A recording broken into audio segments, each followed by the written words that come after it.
नरेंद्र मोदी के खिलाफ 20 साल तक कैंपेन चलाने वाली तीस्ता सीतलवाड़ को आज गिरफ्तार कर लिया गया। तीस्ता सीतलवाड़ वो हैं जिनके लिए सोनिया गांधी भी ताली बजाती थी।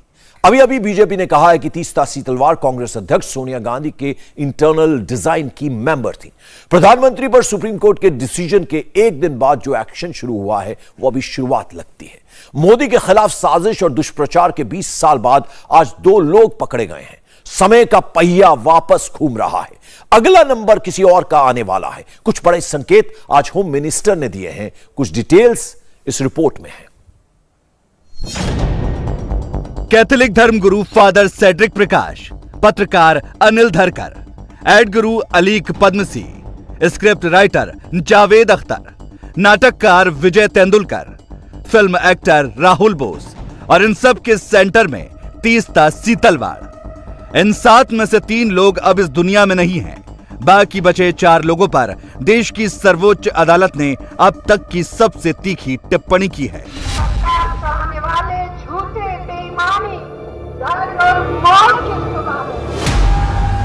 20 साल पहले नरेंद्र मोदी को मौत का सौदागर कहा गया था।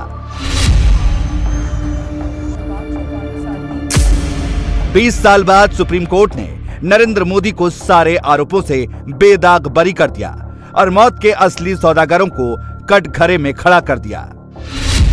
कौन है मौत के सौदागर? मौत के नाम पर किसने अपनी दुकान चलाई?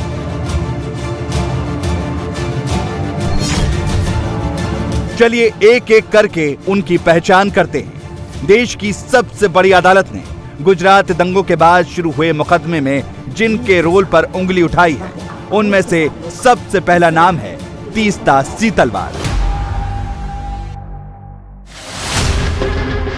तीस्ता सीतलवाड़ सिटीजन्स फॉर जस्टिस एंड पीस की सेक्रेटरी हैं। पिछले 20 साल से यही एनजीओ मोदी के खिलाफ झूठे मुकदमे लड़ता रहा। गुलबर्गा सोसाइटी केस में मोदी को फंसाने के लिए 16 साल मुकदमा लड़ा। कांग्रेस के पूर्व एमपी एहसान जाफरी की विधवा जाकिया जाफरी को मोहरा बनाया। नरेंद्र मोदी के खिलाफ आखिरी मुकदमे को खारिज करते हुए सुप्रीम कोर्ट को भी कहना पड़ा कि तीस्ता सीतलवाड़ ने जाकिया जाफरी की भावनाओं के साथ खिलवाड़ किया। आज सुप्रीम कोर्ट ने यह भी कह दिया कि जाकिया जाफरी किसी और के निर्देशन पर काम करती थी। कई सारे विक्टिम्स का एफिडेविट एनजीओ ने साइन कर दिए।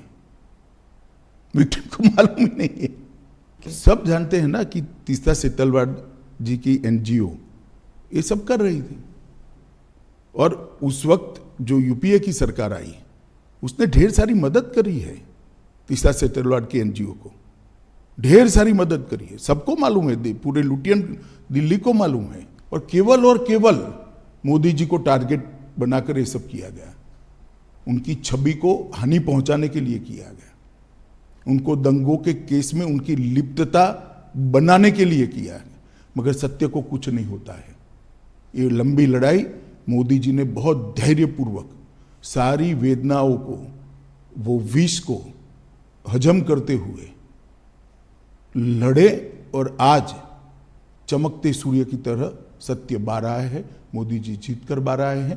भारतीय जनता पार्टी के दंगों का कोई आरोप नहीं रहता। देश के पहले अटॉर्नी जनरल एमसी सीतलवाड़ की पोती और मुंबई के मशहूर वकील अतुल सीतलवाड़ की बेटी तीस्ता पर आरोपों की लंबी फहरिस्त है। मगर तीस्ता सीतलवाड़ ने कांग्रेस लेफ्ट और उनके इकोसिस्टम के सपोर्ट से और जुडिशरी में अपने प्रभाव का इस्तेमाल करके अपने खिलाफ जांच रुकवा रखी थी। अब तीस्ता सीतलवाड़ की क्राइम फाइल खुलने लगी है। सुप्रीम कोर्ट के ऑर्डर पर गुजरात क्राइम ब्रांच ने जांच शुरू कर दी है। तीस्ता सीतलवाड़ की क्राइम कुंडली के कुछ पन्ने हम खोलकर बताते हैं। अब तक ये कहा जाता था कि तीस्ता सीतलवाड़ के खिलाफ कोई एफआईआर नहीं है। अब एफआईआर भी है और तीस्ता गिरफ्तार भी है। आईपीसी के section 194, section 211, section 218, section 468, section 471 और सेक्शन 120B का चार्ज तीस्ता सीतलवाड़ पर है। अहमदाबाद में दर्ज एफआईआर नंबर 111910 11220 इंडिया टीवी के पास है। इस एफआईआर के पेज नंबर 9 को पढ़ेंगे तो इसमें साफ साफ लिखा है कि तीस्ता सीतलवाड़, संजीव भट्ट और आरबी श्री कुमार ने आपराधिक साजिश रची।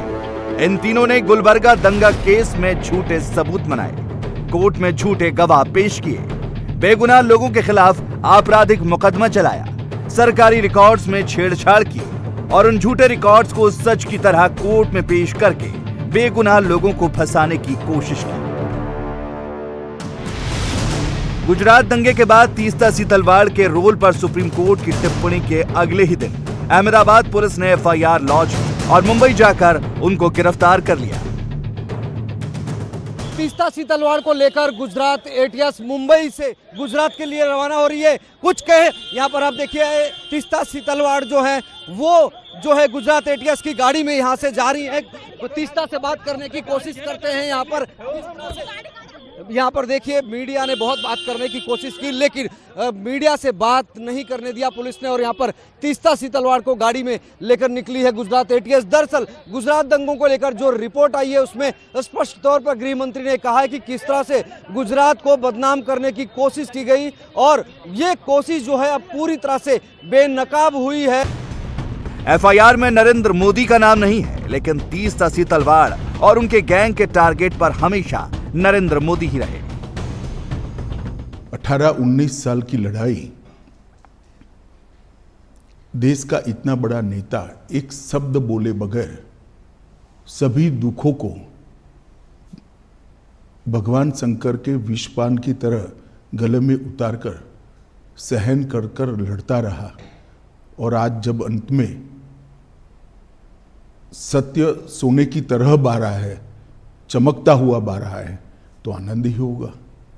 मैंने बहुत नज़दीक से मोदी जी को इस दर्द को झेलते हुए देखा है, इस आरोपों को झेलते हुए देखा है और सब कुछ सत्य होने के बावजूद भी क्योंकि न्यायिक प्रक्रिया चालू है, हम कुछ नहीं बोलेंगे। इस स्टैंड को कोई बहुत मजबूत मन का आदमी ही ये स्टैंड ले सकता है।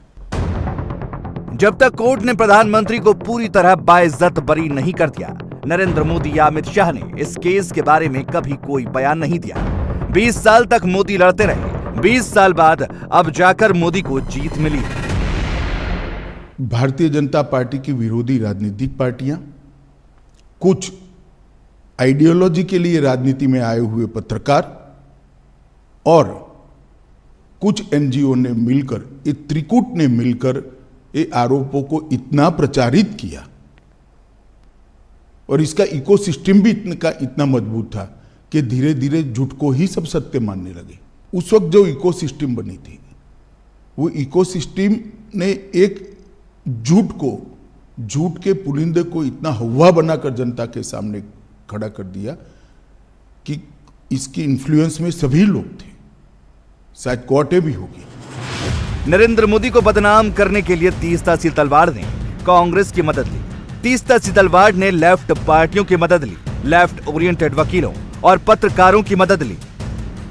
मोदी के खिलाफ फर्जी आर्टिकल लिखवाए गए, फर्जी तस्वीरें वायरल की गई, फर्जी रिकॉर्ड्स बनाए गए और मोदी की पार्टी के नेताओं के खिलाफ गुजरात के लगभग सभी जिलों में एफआईआर दर्ज कराई गई। ये स्टिंग ऑपरेशन याद है आपको? 2002 के गुजरात चुनाव से ठीक पहले तहलका ने यह फर्जी स्टिंग ऑपरेशन कराया ताकि मोदी को चुनाव में नुकसान पहुंचाया जा सके। एक कहा जाता था कि करीबन ये 8 साल तक ये झूठ चला कि कौसर बानू नाम की एक मुसलमान महिला थी जिसका पेट चीर दिया गया तलवार के द्वारा और उसका जो बच्चा था पेट के अंदर उसको तलवार के ऊपर उठा के उसको फेंक दिया गया। जब 2010 के अंदर जेएस कन्यूरे नाम के जो डॉक्टर थे जिन्होंने कौसर बानू का मार्च 2002 में पोस्टमार्टम किया था, उन्होंने मुझे कहा कि ये बिल्कुल सरासर गलत बात है। मीडिया में मैंने उससे कहा कि आपने मीडिया को बताया क्यों नहीं? उन्होंने बोला कि मैं सरकारी मुलाजिम हूं, सरकारी डॉक्टर हूं, मैं क्यों मीडिया के पास जाऊं? मीडिया आता तो मैं बताता। उन्होंने कहा कि उनकी वो महिला की जो डेथ हुई थी वो जलने से हुई थी, कोई उनका रेप नहीं हुआ था, कोई उनका पेट चीरा नहीं गया था, ये पूरी बात मनगढ़ंत थी, ऐसा उन्होंने मुझे कहा। दूसरा, एक मदीना नाम की एक महिला थी, उस पर रेप हुआ है, यह बात भी खूब चली थी। ननू मियां मलिक नाम के एक विटनेस थे। ये नरोड़ा पाटिया का दोनों केस नरोड़ा पाटिया के हैं। ननू मियां मलिक ने 2003 में कहा कि मदीना का रेप होते हुए मैंने देखा। और 2009 में जब एसआईटी ने उनका बयान लिया, उन्होंने कहा कि मेरे से यह काम तीस्ता सेटलवाड ने करवाया था और मैं तीस्ता को बोल रहा था कि मेरा यह स्टेटमेंट आप एसआईटी में मत दीजिए, पुलिस को मत दीजिए। पर मेरे से उन्होंने जबरदस्ती लिखवाया स्टेटमेंट और पुलिस को दे दिया।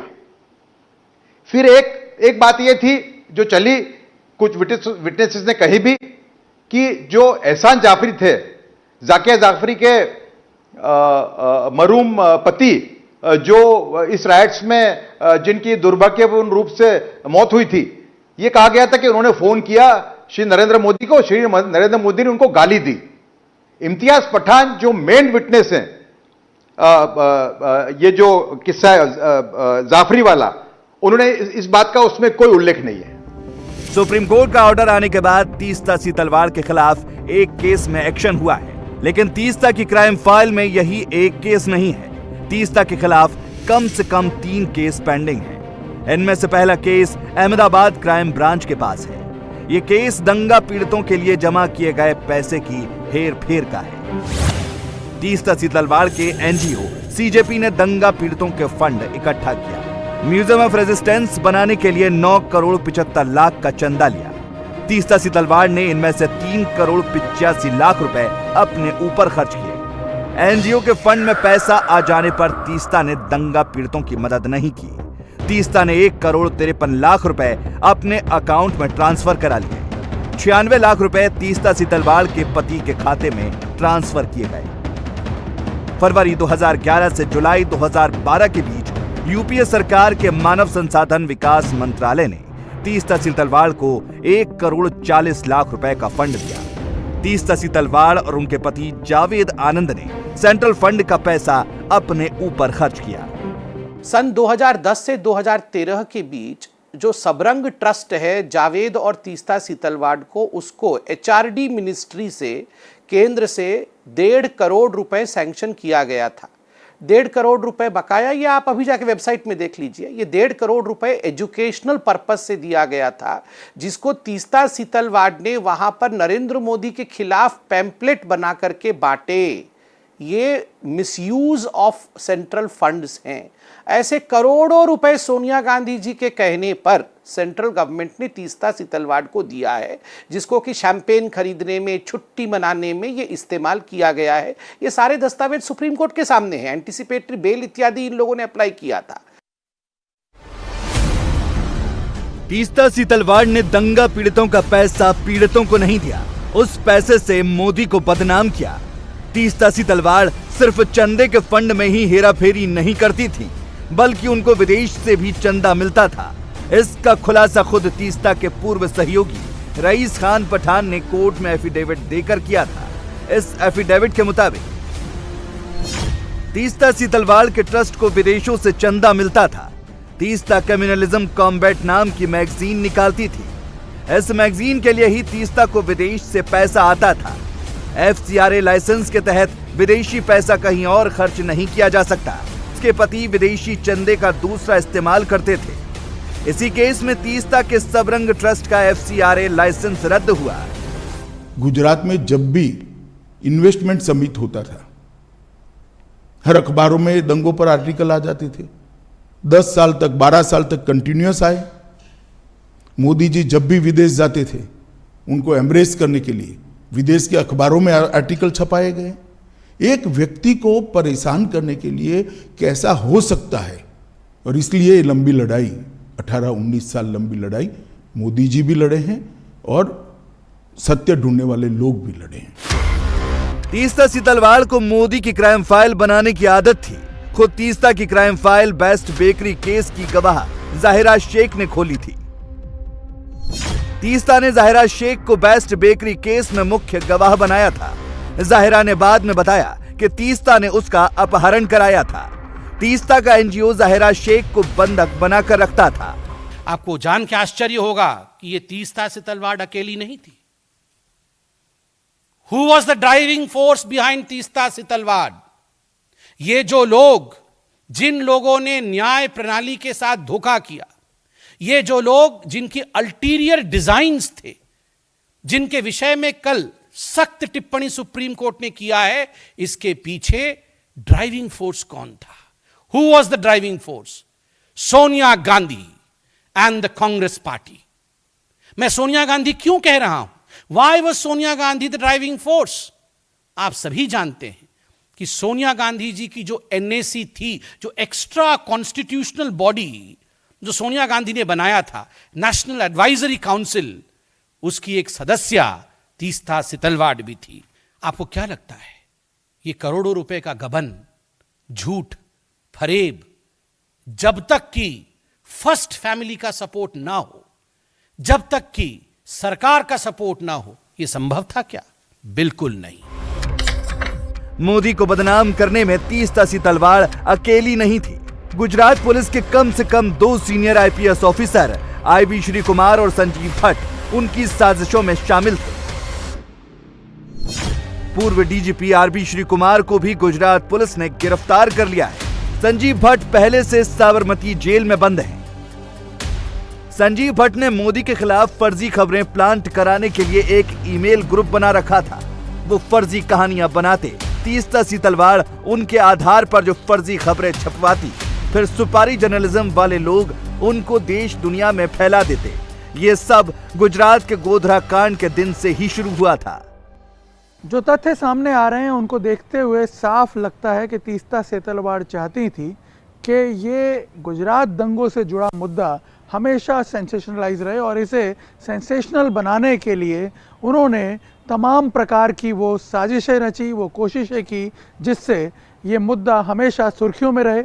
और उनका टारगेट हमेशा से था गुजरात के मुख्यमंत्री नरेंद्र मोदी, जिनको इंडाइट करने के लिए और उनके साथ जुड़े कई और लोगों को बेमतलब की सज़ा दिलवाने के लिए, उनका किसी प्रकार का कोई अपराध ना होने के बावजूद उन्हें दोषी साबित करने के लिए उन्होंने कई प्रकार के फर्जी डॉक्यूमेंट्स इकट्ठे किए, कई प्रकार के फर्जी स्टेटमेंट इशू करवाए डिफरेंट कमीशंस के सामने, कई प्रकार के फर्जी विटनेस खड़े किए, कई प्रकार के इनकंसिस्टेंट जो सिचुएशंस थी उनको क्रिएट करने की कोशिश की और एक तरह से फर्जी केस बिल्डअप करने की कोशिश की। और इसमें उनका साथ गुजरात के कई अधिकारियों ने भी दिया, जिसमें प्रमुख तौर पर तत्कालीन डीजीपी आरबी श्री कुमार और संजीव भट्ट जैसे पुलिस अधिकारी भी थे, जिनका रोल सुप्रीम कोर्ट के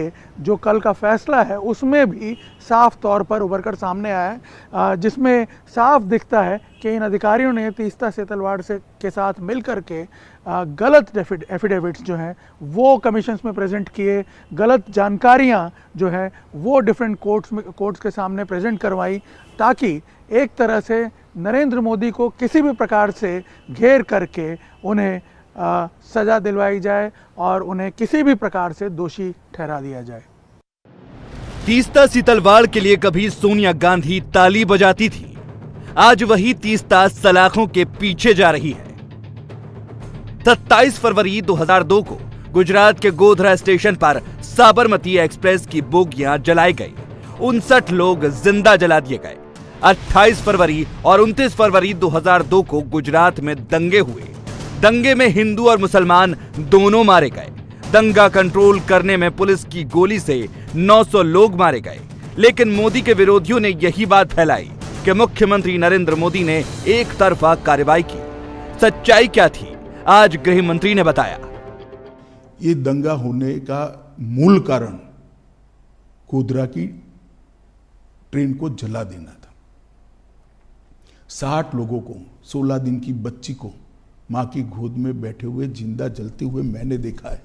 मेरे हाथ से अग्नि संस्कार किया है मैंने गोता गांव में। इसके कारण दंगे हुए थे। उस वक्त किसी को सोचने की सुध बुध ही नहीं थी, इसलिए क्योंकि सबसे बड़ा प्रश्न ये था कि जो 59 लोग मारे गए हैं, इनके परिवार को उनका अंतिम संस्कार भी न करने देना। और कोई प्रोफेशनल इनपुट ऐसा नहीं था कि भाई इतनी बड़ी मात्रा में रिएक्शन आ जाएंगे। तो बॉडीज को परेड कर दिया गया था। परेड नहीं करा है, ये गलत प्रचार है। 16 सिविल अस्पताल में ले गया गया और बंद एम्बुलेंस में उनके परिवार वाले अपने घर पर ले गए। मैं खुद हॉस्पिटल में था। क्या देखा आपने उस दिन? क्या देखना क्या था, जली हुई लाशें थी, दुख ही दुख था, आक्रांत था, रोज था। 20 साल 4 महीने तक नरेंद्र मोदी पर लगातार कीचड़ उछाला गया। जो भी मोदी के साथ खड़ा हुआ उसे विलन बता दिया गया। 2004 के बाद दिल्ली में यूपीए की सरकार बनी तो मोदी पर हमले तेज हो गए। देखिए, जो भी लोग थे उन्होंने अच्छा काम किया था, मगर घटना के कारण रोष इतने व्यापक मात्रा में था जिसकी भनक किसी को नहीं लगी थी, किसी को नहीं लगी थी, ना पुलिस को लगी थी ना किसी को लगी थी, और बाद में किसी के हाथ में ही नहीं रहा। एक थाने की स्ट्रेंथ 100 पुलिस की होती है, 150 पुलिस की होती है, एडिशनल फोर्स लो तो 400 पुलिस की हो गई, और 2 लाख लोगों का जमघट है। क्या कर सकते हैं आप? इसको कंट्रोल करते करते समय लगता है। सब हुआ है, फायरिंग हुआ है, 900 लोग फायरिंग में मारे गए। तीसरे दिन नहीं, दूसरे दिन भी हुआ है, पहले दिन तो सवाल ही नहीं था, घटना थी। सरकार को भी व्यवस्थाएं करने में और जो स्केल बन गया उस स्केल को पहुंचने में थोड़ा समय लगता है। और मैं आपको बताना चाहता हूं कि मुझे पूरा मालूम है, इस वक्त गिल साहब भी हमारे यहाँ आए थे हमारी मदद में, मोदी जी की सरकार की मदद में। गिल साहब भी आए थे। गिल साहब के साथ मैंने भी डिनर करा है। उन्होंने कहा इससे ज्यादा प्रॉम्प्ट एक्शन मेरे जीवन में मैंने नहीं देखा। इससे ज्यादा न्यूट्रल और प्रॉम्प्ट, 2 शब्द प्रयोग थे, न्यूट्रल और प्रॉम्प्ट एक्शन मैंने मेरे जीवन में पुलिस की करियर में नहीं देखा। फिर भी आरोप लगाए। सोचिए 20 साल तक नरेंद्र मोदी के खिलाफ कैसे कैसे कैंपेन चलाए गए, देशी विदेशी अखबारों में क्या क्या लिखवाया गया, स्टिंग के नाम पर कैसी कैसी बातें कही गई। इसके बावजूद जनता ने मोदी पर भरोसा कम नहीं किया। 2002 के बाद मोदी 2007 में जीते। 2012 में उन्होंने तीसरी बार गुजरात चुनाव जीता। 2014 में मोदी आम चुनाव जीतकर प्रधानमंत्री बने और 2019 में भी मोदी ने कांग्रेस को उसके इकोसिस्टम के साथ हरा दिया। सबसे बड़ी बात तो जनादेश होता है और जनता सब देखती है। 130 करोड़ लोगों के 260 करोड़ आंख होती है, 260 करोड़ कान होते हैं। सब देखती है, सब सुनती है। हम कभी चुनाव नहीं हारे। अभी अमित शाह बोले हैं नरेंद्र मोदी अब भी चुप हैं। सुप्रीम कोर्ट ने क्लीन चिट दी है, मोदी बोलेंगे जरूर और जिस दिन बोलेंगे सबकी बोलती बंद कर देंगे। इंडिया टीवी हर वक्त हर जगह डाउनलोड करने के लिए सर्च करें India TV news Google play store या ऐप स्टोर पर।